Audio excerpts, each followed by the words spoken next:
Hello friends, welcome to my channel. आज हम बात करेंगे जी पावर के बारे में। और जी पावर काफ़ी महीनों से गिर रहा है और फिलहाल अभी भी मेरे पोर्टफोलियो में भी ये गिरा हुआ ही शेयर है। और इस पर मेरी क्या स्ट्रैटेजी है और ये आगे क्या कर सकता है, इसके रिसेंटली जो भी डेटा है हम चीज़ें देखेंगे और इसमें क्या अपडेट्स है और इसका डेटा किस तरीके का है, इसके फंडामेंटल और सारी चीज़ें हम देखेंगे। और जो नए लोग हैं उनके लिए उनके बिज़नेस के बारे में भी हम बात करेंगे कि कंपनी का बिज़नेस कैसा है, कंपनी कैसी है। तो सारी डिटेल मैं यहाँ पर देने वाला हूँ, तो वीडियो एंड तक देखो और वीडियो अच्छा लगेगा तो ज़रूर चैनल को सब्सक्राइब करना। Thank you. तो दोस्तों, सबसे पहले हम यहाँ पर इसका विकिपीडिया थोड़ा देख लेंगे कि ये कंपनी कैसी है, इसके बारे में थोड़ा जान लेंगे। फिर इसके बाद इसका वेबसाइट वगैरह भी मैं आपको दिखा दूंगा। फिर इसके बाद हम फंडामेंटल भी इसके सारे चीज देख लेंगे, ठीक है। तो सबसे पहले यहाँ पर देख लो, इसका विकिपीडिया ये बता रहा है कि ये अमेरिकन एनर्जी टेक्नोलॉजी कंपनी है। तो आप जिस कंपनी में इन्वेस्टेड हो या इन्वेस्ट करना चाह रहे हो, ये एक अमेरिकन कंपनी है, ये याद रखना। यहाँ पर इसका विकिपीडिया भी बता रहा है और ऑलरेडी मैंने जब भी वीडियो बनाया है ये बात बताई है, ठीक है। तो और इसका इसी वजह से हेडक्वार्टर भी एटलांटा जॉर्जिया यूनाइटेड स्टेट के अंदर है। 2008 की कंपनी है।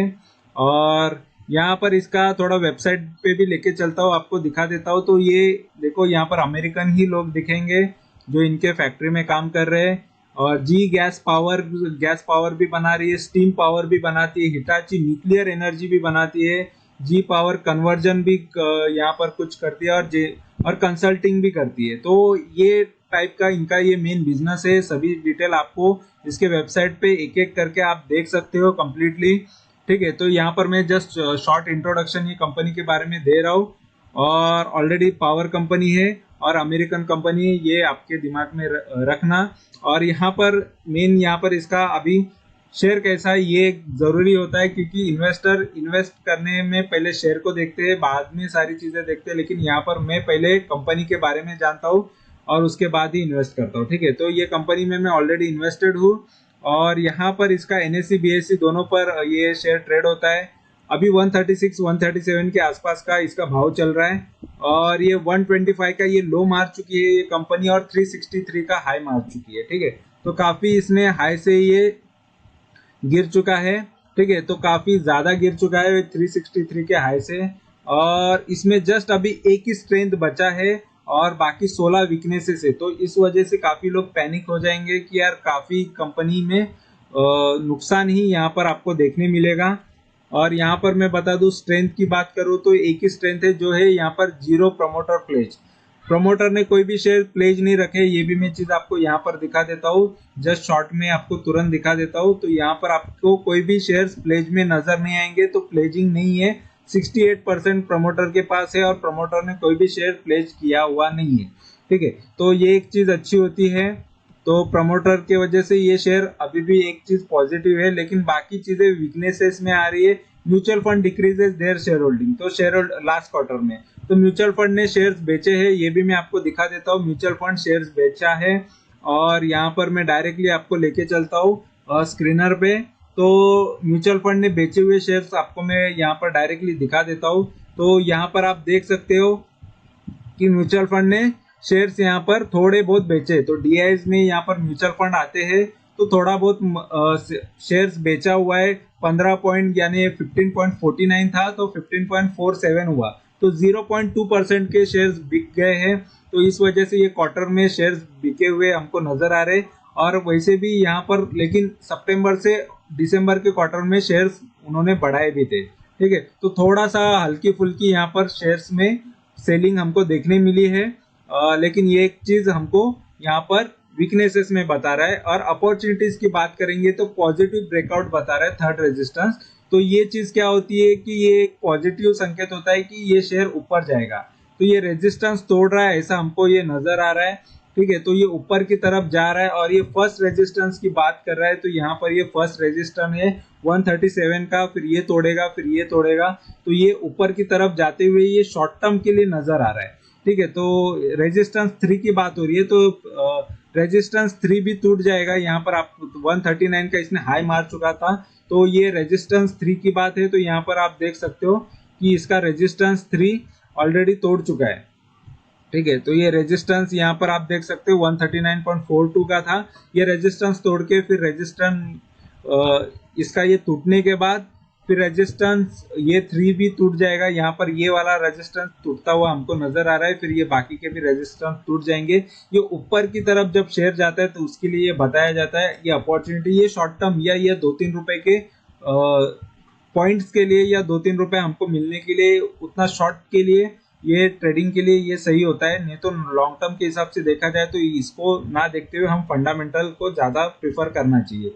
और यहाँ पर थ्रेट की बात करेंगे तो डी ग्रोथ इन रेवेन्यू बता रहा है, यानी इसका revenue, profit and operating profit margin, ये सारी चीजें गिरती हुई हमको देखने मिलेगी। तो यहाँ पर भी मैं ये डायरेक्टली आपको स्क्रीनर पे दिखा देता हूँ। तो ऑपरेटिंग प्रॉफिट मार्जिन गिरते हुए ये नजर आ रहा है। और यहाँ पर मैं आपको डायरेक्ट प्रॉफिट एंड लॉस में ये चीजें दिखा देता हूँ। तो देखो यहाँ पर ऑपरेटिंग प्रॉफिट मार्जिन ये चीज गिरी हुई है, यानी कंपनी ने 5% का यहाँ पर मार्च 2021 में ऑपरेटिंग प्रॉफिट मार्जिन था, जो 5% कंपनी कमा रही थी, उसमें से अभी ये माइनस में चला गया, ऑलरेडी लॉस कर रही है। क्योंकि ये कंपनी ने कमाई के मुकाबले यहाँ पर सेल्स एक्सपेंसेस ज्यादा किए, यानी यहाँ पर आपका इनकम कम हो गया और एक्सपेंसेस ज्यादा हो गया और ये माइनस में चला गया। इस वजह से इसका ऑपरेटिंग प्रॉफिट माइनस में चला जाने की वजह से कंपनी ने इस बार लॉस किया। नेट प्रॉफिट यहाँ पर आपको लॉस में नजर आएगा, जो मार्च 2021 में ये थोड़ा बहुत प्रॉफिट में था और 2020 में भी लॉस में ही था। तो कंपनी बीच बीच में लॉस कर रही है, बीच बीच में प्रॉफिट भी कर रही है। तो इस तरीके का इसके यहाँ पर आपको रिजल्ट्स नजर आ रहे हैं, ठीक है। तो इस वजह से डाउनग्रेड इन रेवेन्यू भी दिख रहा है, रेवेन्यू कम हुआ है, यहाँ पर आप देख सकते हैं रेवेन्यू भी कम हुआ है। 3,400 करोड़ का था तो 3,000 करोड़ का किया। और इसके बाद यहाँ पर प्रॉफिट भी घट गया है, यानी कंपनी लॉस में चली गई और ऑपरेटिंग प्रॉफिट मार्जिन भी कम हो गया है। तो इस वजह से ये मार्जिन कम हुआ है, यानी माइनस में चला गया और कंपनी ने ऑपरेटिंग प्रॉफिट ये लॉस में चला गया। इस वजह से कंपनी में ये चीज ये थ्रेट में बता रहा है, यानी एक डर बता रहा है कि कंपनी अभी लॉस मेकिंग में नजर आ रही है, ठीक है। और मार्केट कैपिटल इसका 920 करोड़ का है कंपनी का। और यहाँ पर 43% की या 44% की लोग यहाँ पर डिलीवरी उठा रहे हैं। तो ये शेयर अभी भी खरीदा जा रहा है डिलीवरी बेस पे। तो ये 20 दिन का एवरेज है और फेस वैल्यू इसका 10 का आ रहा है, यानी स्प्लिट होना बाकी है कंपनी में। और पी यहाँ पर नहीं दिखा रहा है, यानी कंपनी ऑलरेडी माइनस में चली गई है या फिर कंपनी लॉस में चली जाने की वजह से इसका प्राइस टू अर्निंग रेशियो नहीं दिखाया जाता है। और यहाँ पर इसके चार्ट्स की बात करेंगे तो देखो चार्ट्स कैसे गिरते हुए हमको नजर आ रहा है। तो एक साल की बात करेंगे तो एक साल में देखो काफी ये एक बार कंपनी ने डिविडेंड दे चुकी है और डिविडेंड लगभग 1 रुपए का दिया है 2 अगस्त 2021 को। और वहां से शेयर देखो काफी ये 300 350 का शेयर हुआ करता था और वहां से ये काफी गिरा है ये शेयर। और लगभग इसने लो जो बनाया था लगभग ये 135 125 का यहाँ पर आपको लो नजर आ रहा है, ठीक है। तो इतना गिरने के बाद ये फिलहाल शेयर थोड़ा सा अपसाइड आ चुका है। और यहाँ पर 5 साल की बात करेंगे तो 5 साल में भी काफी ये शेयर थोड़ा सा बढ़ गया था, लेकिन उससे 600 650 का ये शेयर हुआ करता था। और उसके बाद ही इसने एक हाई मारा था, लगभग इसने 1,000 रुपए का एक शेयर टाइम पे हो गया था, हाई इसने मारा था 1,000 रुपए का 2018 में। और वहां से ये शेयर थोड़ा लगभग एक ही रेंज में रहा और वहां से गिरते गया। तो 2018 में उसकी हालत क्या थी ये भी हम देख लेते। तो 2018 यहाँ पर देख लो तो तभी कंपनी अच्छा खासा 5-6% का यहाँ पर प्रॉफिट मार्जिन मिल रहा था कंपनी को और थोड़ा बहुत 2019 तक भी बढ़ गया था और नेट प्रॉफिट भी अच्छा था 2 साल। तो 2 साल कंपनी अच्छी खासी यहाँ पर आपको नजर आएगी 2017-18 में, 18-19 में, ठीक है। तो लेकिन वहां से बाद में जो सेल्स गिरा इसका, तो यहाँ पर आप देख सकते हो इसका 2019 के बाद यहाँ पर सेल्स थोड़ा गिरा तो 2020 में ये गिरते हुए नजर आया है, ठीक है। तो यहाँ पर इसी वजह से शेयर्स थोड़ा सा गिर गया 19 के बाद 20 में ये शेयर्स काफी गिर गया। तो 2021 में थोड़ा बहुत प्रॉफिट आया तो ये थोड़ा सा ऊपर आया, उसके बाद फिर से ये अभी लॉस की वजह से गिर गया है, ठीक है। तो फिलहाल कंपनी ने लॉस किया, इस वजह से थोड़ा बहुत ये दबाव में है और ओवरऑल मार्केट भी गिरने की वजह से, ग्लोबल मार्केट की वजह से भी ये शेयर गिरा हुआ है, ठीक है। और यहाँ पर मैक्स की बात करेंगे तो मैक्स में देखो ये शेयर काफी 18, 19, 17 का, ये 17 का यहाँ पर भाव नजर आ रहा है, 15 का भी भाव नजर आ रहा है। 15 रुपए का शेयर ये लगभग देखो कितना बन गया था, 1100-1200 रुपए बन गया था। 15 रुपए से शेयर ने काफी अच्छे रिटर्न दिए थे, 6-7 साल में 1200 रुपए बन गया था। ये होते मल्टीबैगर रिटर्न, शेयर मार्केट के रिटर्न।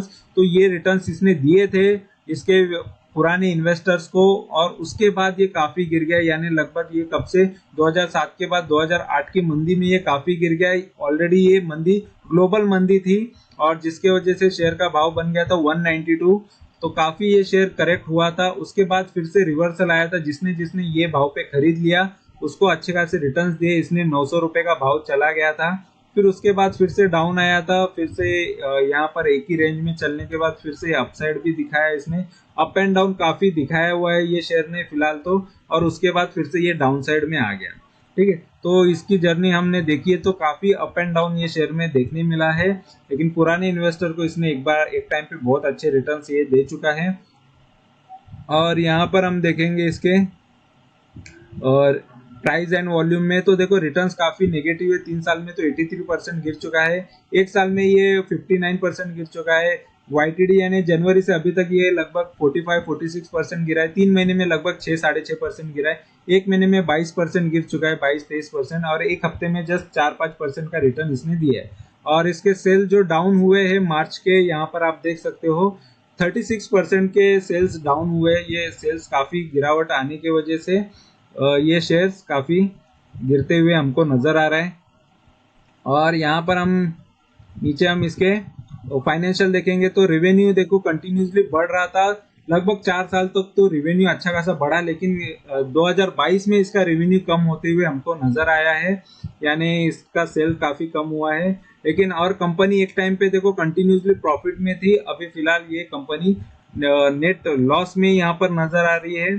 तो इसी वजह से ये काफी रिस्की भी हो गया है इन्वेस्टर के लिए। लेकिन और एक चीज पॉजिटिव हमको एक चीज देखनी है कि इसका शेयर होल्डिंग पैटर्न अभी भी शेयर होल्डिंग में यहाँ पर आप देख सकते हो 68.58% प्रमोटर के पास है, प्रमोटर के पास सबसे ज्यादा होल्डिंग है, और 20% पब्लिक के पास है, और 10 या 10.25% तो DIS के पास है। और DIS यानी म्यूचुअल फंड और ये सारी चीजें होती है, तो म्यूचुअल फंड के पास 7-7.5% है। 4 म्यूचुअल फंड का इसमें इन्वेस्टमेंट अभी भी है, ये मार्च का डेटा है। एक म्यूचुअल फंड यहाँ से कम हुआ है, और FIS फॉरेन के इन्वेस्टर 29 लोग हैं, और दो रिसेंटली बढ़े हैं, आधा टक्का तक तो फॉरेन के इन्वेस्टर का यहाँ पर पैसा लगा है। तो सभी का अच्छा इसमें इन्वेस्टमेंट है, इस वजह से ये थोड़ा पॉजिटिव चीज हो जाती है, क्योंकि म्यूचुअल फंड भी अभी भी इसमें लगे हुए हैं। ठीक है, अभी भी म्यूचुअल फंड ने शेयर्स बेचे नहीं है, क्योंकि फिलहाल कंपनी तो पॉजिटिव नजर आ रही है इस वजह से।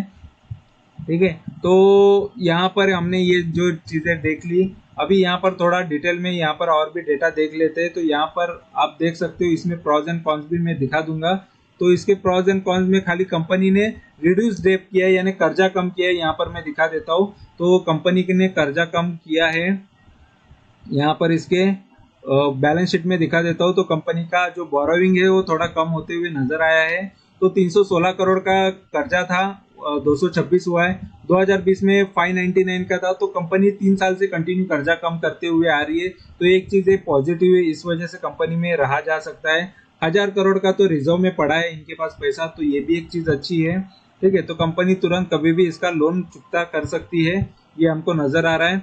और यहाँ पर हम ऊपर की साइड हम ये देखेंगे कि इसका company has low interest coverage ratio, और ये लो इंटरेस्ट कवरेज रेशियो तभी आता है जब कंपनी लॉस करने लगती है। तो फिलहाल कंपनी के यहाँ पर लॉस नजर आने की वजह से कि इंटरेस्ट कवरेज भी हो पाएगा नहीं, ये एक प्रॉब्लमेटिक हो जाता है, क्योंकि कंपनी ऑलरेडी लॉस कर रही है, लेकिन ये इंटरेस्ट पेमेंट करने के बाद ये कंपनी और भी लॉस में चली जाती है। ठीक है, तो ये एक चीज प्रॉब्लमेटिक है। और कंपनी अदर इनकम भी कर रही है 136 करोड़, फिर भी कंपनी लॉस में चली गई है। ठीक है, और मेन चीज है, और यहाँ पर हम देखेंगे इसका सेल्स। तो सेल्स काफी डाउन साइड दिख रहा है, यहाँ पर सेल्स में डी ग्रोथ दिख रहा है, 5-5.5% से सेल्स इसका डाउन जा रहा है। तो ये एक चीज खराब होती है। यहाँ पर आप देख सकते हो कि सेल 4000 करोड़ का 2010 में कर रही थी कंपनी, फिर वहां से कंपनी का सेल थोड़ा घटता हुआ नजर आया। ठीक है, तो फिर से 4000 करोड़ हुआ था, फिर 4300, फिर 4200, फिर से सेल्स घट गया। तो सेल्स घटता हुआ 4-5 साल से यहाँ पर नजर आ रहा है, ऐसे यहाँ पर एक बताया हुआ है। और यहाँ पर company has low return on equity, 10% का -10% की ग्रोथ से चल रही है रिटर्न ऑन इक्विटी, तो ये 3 साल से, तो ये काफी खराब चीज है। और कंपनी हैज हाई डेटर्स, तो जो कंपनी से जिनका पेमेंट, कंपनी को जिसका पेमेंट आना बाकी होता है वो ज्यादा से ज्यादा टाइम लगा रहा है, 186 डेज लगा रहा है उसका पेमेंट चुकाने में। तो ये एक चीज खराब चीज होती है किसी भी कंपनी के ग्रोथ के लिए, क्योंकि payment time to time company के पास आएगा तो ही कंपनी आगे अच्छा खासा परफॉर्म कर पाएगी, क्योंकि उनका डेट कम हो जाता है तो कंपनी को टाइम टू टाइम पैसा नहीं मिलता है, यहाँ पर ये देखने मिलता है। तो ये एक चीज खराब होती है। और बाकी चीजें तो यहाँ पर आपको मैंने बता दी है कि इसके प्रॉफिट एंड लॉस में तो कंपनी कंटिन्यूसली बीच में कभी प्रॉफिट एंड लॉस करती हुई आई है, और इसका डेट भी हमने देख लिया कि कंपनी कर्जा भी थोड़ा बहुत अभी कम करते आई है। तो काफी एक टाइम पे 900 करोड़ का कर्जा था, अभी फिलहाल 226 करोड़ का कर्जा है। तो ये एक चीज पॉजिटिव है कंपनी में, तो फिलहाल रहने के लिए। और इसके हमने शेयर होल्डिंग भी देख लिया कि कितना कम हुआ है। तो ये सारी चीजें यहाँ पर जो भी डेटा यहाँ पर है मैंने आपको बता दिया है। तो आपकी मर्जी है कि ये कंपनी देखो ऑलरेडी लॉस में चली गई है, लेकिन फिर भी यहाँ पर म्यूचुअल फंड इन्वेस्टेड है, फॉरेन के इन्वेस्टर भी इन्वेस्टेड है।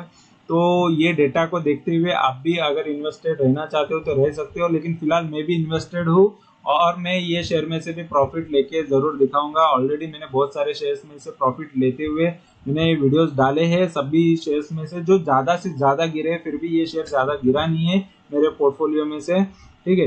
तो उससे भी ज्यादा गिरे हुए कोई कोई शेयर है, लेकिन ये काफी अभी भी लिमिट में है। और इसमें और भी मैं बाइंग करता हूँ, जब जब ये शेयर मुझे और भी बाई करने के लायक लगता है तो मैं इसमें और भी एडिशन करते जाता हूँ।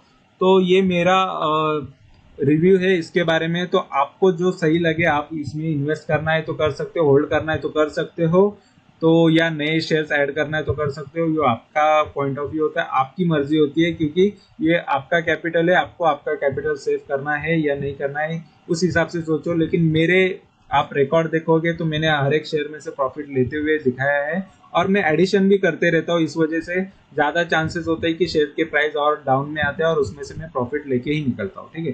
तो ये मेरे एक्सपीरियंस के हिसाब से मैं ये बता रहा हूँ।